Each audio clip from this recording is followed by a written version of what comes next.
Andorra va acollir del 18 al 20 de setembre el Campionat d'Europa per equips, competició en el marc de l'European Pitch and Pad Association, la EPA, i de la International Pitch and Pad Federation, la FIPA.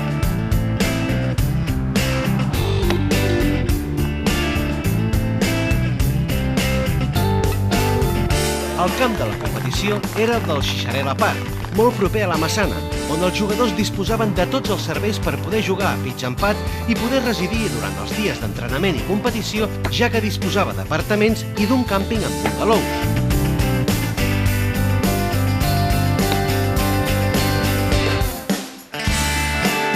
Era la primera gran competició per equips que acollia Andorra. Fins ara, el país dels Pirineus havia acollit 4 edicions de l'Open Internacional d'Andorra, que juga a nivell individual i que havien servit per a reforçar la candidatura d'Andorra per l'Europeu del 2014. Víctor Moscatel va destacar el gran treball fet a Andorra per acollir la competició. L'esforç que han fet aquí a Andorra, al camp de la Xixarella, per organitzar aquesta competició ha estat magnífic. El camp està en unes magnífiques condicions, més tenint en compte que just la setmana abans havíem jugat a l'Open d'Andorra, en la qual el pas de tantíssims jugadors podria ser que els greens, en una època de l'any que no fa excessivament bona temperatura, poguessin estar una mica tocats, però el camp, la realitat és que està magnífic, amb unes condicions esplèndides.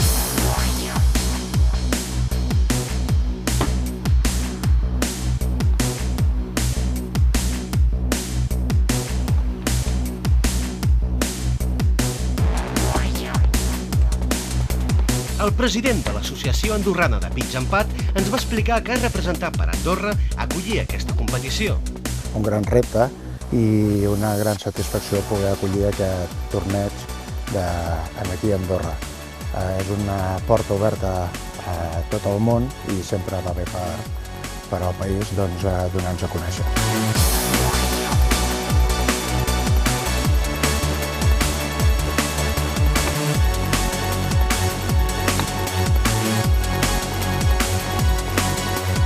El format de la competició està definit en 2 parts. La primera part eren 2 voltes stroke plays, en la qual cada jugador, l'acumulat de les 2 targes de cada jugador, sumava dintre de l'equip, descartant una dels 6 resultats per saber quina era la classificatòria i d'aquesta forma fer els enquadraments match play. Aquesta va ser la primera part i la segona part, llavors un cop definits això, quarts de final, semifinal i final.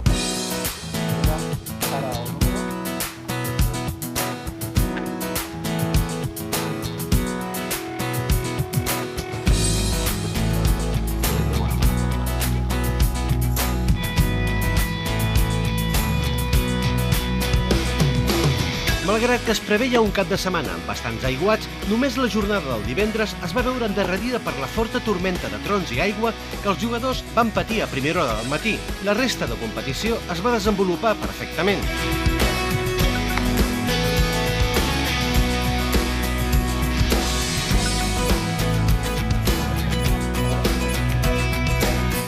En la jornada de divendres, els catalans van guanyar a Galícia per 7-2 en semifinals. Amb anterioritat, els catalans havien guanyat els bascos per un rotund 9-0. L'equip rival de la final era Holanda, que en quarts de final ha guanyat a França per 8-1.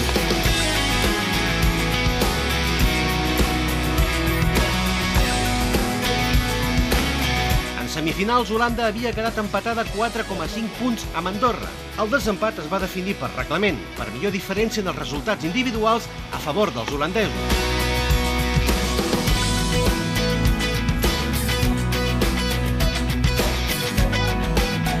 Catalunya assolia així l'objectiu d'arribar a la final i intentar revalidar el Campionat d'Europa aconseguit l'any 2010 a Lloret de Mar.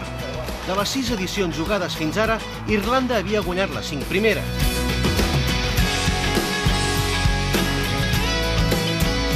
En els partits de la final per parelles es jugaven a les 8 del matí i el clima andorrà es va fer palès a la competició. Catalunya s'avançava per 2-1. Al migdia, en els partits individuals, els holandesos començaven molt forts i es posaven per davant en gairebé tots els partits.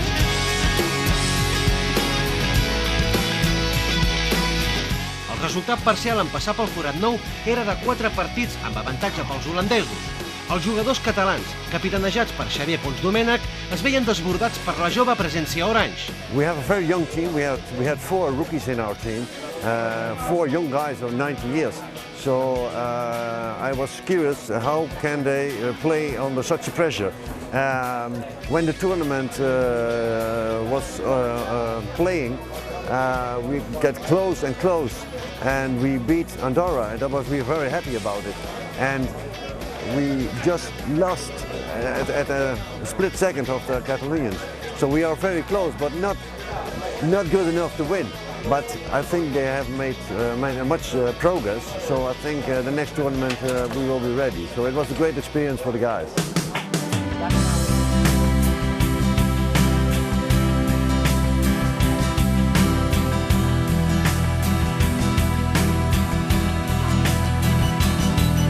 Els dos primers partits individuals jugats per Jordi Saborit i Enric Sanz finalitzaven amb victòria pels holandesos i el resultat parcial passava a ser 3-2 per Holanda. Jordi Serra donava la sorpresa i guanyava un punt per Catalunya davant el millor jugador holandès, Rolf Kahn. Perdia durant tot el recorregut i a poc va anar remuntant fins perdre només per un forat a l'arribar al forat 17. Guanyava els dos darrers forats i posava el marcador 3-3. Dani Jiménez també guanyava el seu partit, tot i que havia començat perdent. Remuntava a base de sacrifici i constància i posava el 4-3.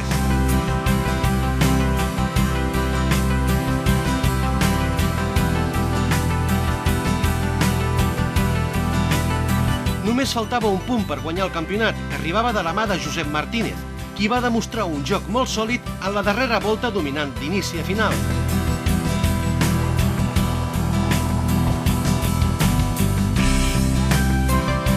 En el darrer partit, que era intranscendent, Marc Lloret empatava el seu partit, que perdia per 2 forats. El resultat final era Catalunya 5,5, Holanda 3,5.